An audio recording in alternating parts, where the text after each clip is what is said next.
Hello everyone, and this is day 2 of the blog. And yeah, hopefully you watched the first video. You got the general gist of what we're up to today. So on this blog, sorry. So but yeah, today what I've been doing is I've been looking up our man Paul Polyansky, just to find out his stats. Really, I want to find mainly his height and weight. I didn't think I'd find out his body fat, but you know you can. A few guesstimates on a few websites, things like that. But just trying to find out what his stats are. Um, just so we can try and then replicate or look at how he's got that look with his with that photo he put on Instagram. So we can see from here that he's 27 years old. So 27 is considered to be like the prime of your cycling career. So he's right up there, top of his game. 182 centimeters, which is 6 foot in old money. This is the staggering bit: 63 kilos for a 6 foot man is very very low. I have weighed myself, and I'm 72 and a half kilos. So, and I'm 5'8". So you can figure out the difference. In his world, I'm overweight.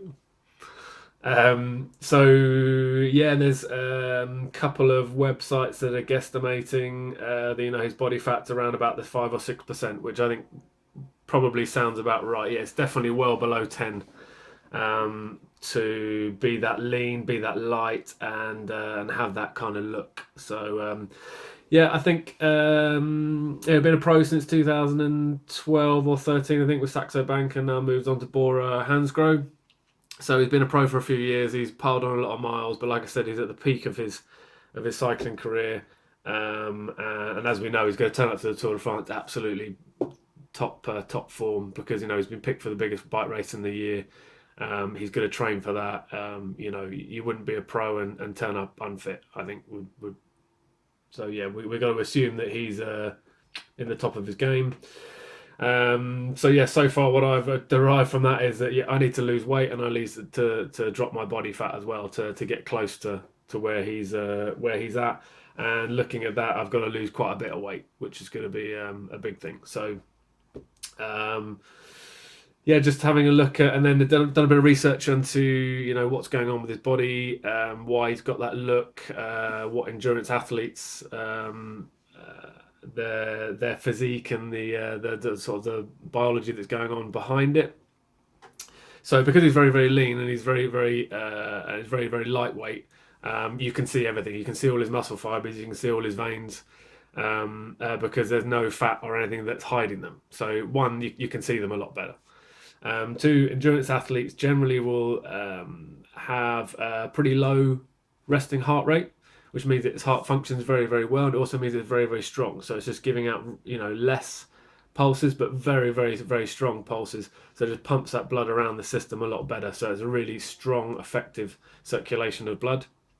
He's probably got a pretty low blood pressure as well. Just comes with being an endurance athlete, especially the amount of miles that he's doing. So what is generally happening after extensive exercise, like a stage of the Tour de France, his veins are rushing to the surface to try and absorb more oxygen to help with the recovery process and just sort of make him feel better faster. So because there's no fat there, and the blood is being pumped around so efficiently, when his veins reach for the surface to soak up more oxygen, they're just so much more pronounced than the average human being, which is why we can see them so much more. So that's going on as well. I mean, basically, yeah, he's an incredible athlete. He's very, very fit. He's got all the attributes of an endurance athlete, and he's at the top of his game. So what I need to do, basically, I need to go and next step for me has got to be to go and see a dietitian. I need to sort out my diet. Need to drop some weight. Need to bring my body fat down, and look at some sort of target weight for me to get near the same sort of stats as him. I think that's going to take quite a few weeks.